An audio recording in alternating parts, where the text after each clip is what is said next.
Kejati kembali didemo tuntut transparansi kasus dugaan korupsi penjabat Gubernur Sadalili.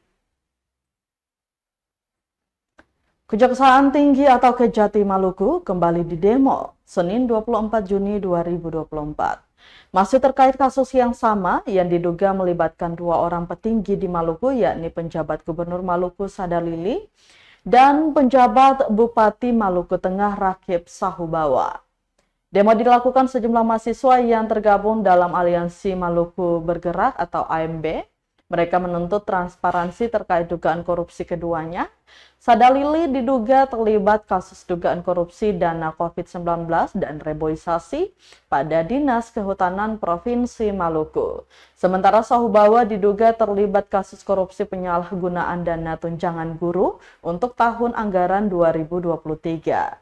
Dalam pembacaan pers rilis, Koordinator Aksi Akbar Hatapayo menyebutkan bahwa dugaan korupsi di Maluku Tengah terkait penyalahgunaan dana tunjangan guru tahun 2021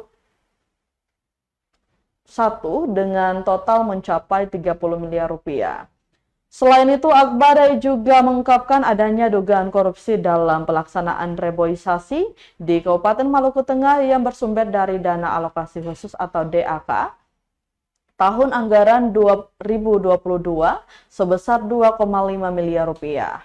Tidak hanya itu, Tribuners, penggunaan anggaran penanganan COVID-19 di pemerintah Provinsi Maluku yang diduga dilakukan oleh PJ Gubernur Maluku Sadalili juga menjadi sorotan dalam aksi tersebut. Mereka berharap agar kasus-kasus tersebut dapat segera diselesaikan dengan transparan dan adil.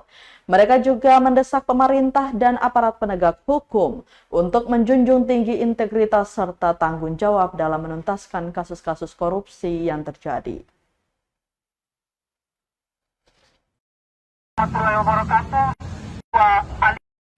Bahwasanya proses pemeriksaan bahkan penyelidikan yang kemudian dilakukan oleh Kejati Maluku terhadap beberapa kasus korupsi yang melibatkan pejabat tinggi Maluku, dalam hal ini PJ Gubernur Maluku maupun juga PJ Bupati Maluku Tengah, itu sampai saat ini belum ada titik terang dan juga lambat dalam proses serta memberikan kepastian hukum kepada masyarakat. Maka kehadiran kami di sini secara tegas dan kemudian meminta daripada pihak kejaksaan untuk secepat mungkin melakukan transparansi terkait dengan proses yang sementara dilakukan di dalam Kejaksaan Tinggi Maluku saat ini. Mungkin bisa. Saya ingin tegaskan kembali bahwasanya yang pertama terkait dengan dugaan kasus Sekda Maluku atau PJ. Masalah juga yang Download Tribun X sekarang, menghadirkan lokal menjadi Indonesia.